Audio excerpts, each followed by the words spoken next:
সন্তান জন্মদানে অক্ষম পুরুষের যেমন বিয়ে করার অধিকার নেই, ঠিক তেমনি সংসার দিতে অক্ষম পুরুষেরও বিয়ে করার কোনো অধিকার থাকতে নেই। প্রত্যেক বিবাহিত মেয়েদের সংসার হচ্ছে তার বিবাহগত অধিকার। কোনো মানুষকে তার অধিকার থেকে বঞ্চিত করলে আপনাকে জবাবদিহিতা করতে হবে। প্রতিটা মেয়েদের বিয়ে হলে একটা আলাদা সংসার সাজাতে দেওয়া উচিত। অথচ আমাদের সমাজে বেশিরভাগ মেয়েদের বিবাহিত জীবন পার করতে হয় শাশুড়ির মায়ের সংসারে। মায়ের সংসার, শাশুড়ির সংসার দেখতে দেখতে একটা মেয়ের আর সংসার হয়ে ওঠে না। সে হয়ে ওঠে আরেক মা, না হয় আরেক শাশুড়ি। কিন্তু ঘরের বউদের আর কোনো সংসার হয় না।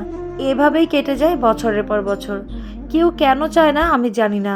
আমি এক আপুকে চিনি। বিয়ের পর স্বামী 3 মাস দেশে থাকার পর বিদেশ চলে গেছে, আপুকে রেখে গেছে শ্বশুর বাড়িতে। বিয়ের সার্টিফিকেট কাঁধে ঝুলিয়ে দেওয়া মেয়েটা বাবার বাড়িতেই থেকে গেল। বর 3 বছর পর পর আসে আর তাকে একটা সন্তান উপহার দিয়ে চলে যায়।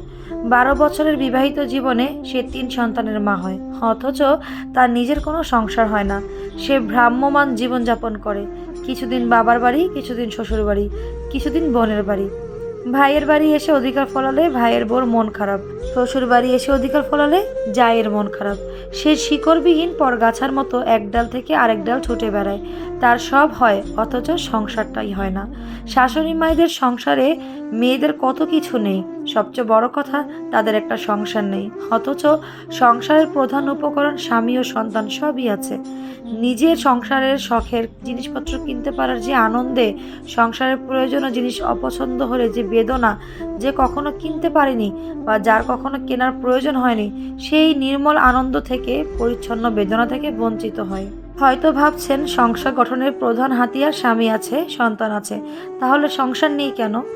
সংসারও আছে, তবে সেখানে ঘরের বউদের অবস্থান বিশাল বটবৃক্ষের কাছে ক্ষুদ্র একটা ডালের যে অবস্থান, সেরকম সংসার তাদের শাশুড়ি মায়ের।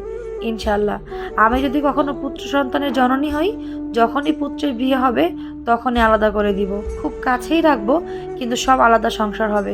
মেয়েটা তার রুম, তার পছন্দের কিছু কর্নার, বারান্দা, রান্নাঘর থেকে সব কিছু নিজের হাতে সাজাবে, যেখানে অবজেশন দেওয়ার মতো কেউ থাকবে না, যেখানে কিনা কোন বেলা কতটুকু ভাত রান্না করবে সেটার জন্য কেউ পাইচারি করবে না।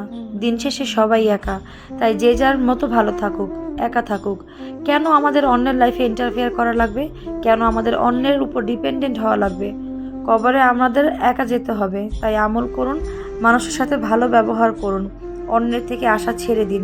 আপনি আপনার দায়িত্ব পালন করে যান। দিন শেষে আপনার কোনো অভিযোগ থাকবে না, আর কেউ আপনার প্রতিও অভিযোগ রাখবে না। বিশ্বাস করুন, এভাবে জীবন অনেক সুন্দর, অনেক সহজ। আপনি যেমন অন্যের স্বপ্ন পূরণে বাধা দিবেন না, ঠিক আপনার স্বপ্ন পূরণেও সময় লাগবে না। একদিন হয়তো আজ যে ঘরের বউ, তারও সংসার হবে, কিন্তু তখন হয়তো সংসার করার যে ইচ্ছেটা, একটা সময় সেই ইচ্ছেটাই মরে যাবে। সকালের সোনা রোদের আনন্দ আপনি দুপুরের কড়া রোদে কখনো পাবেন না, আর এইটাই বাস্তব কথা।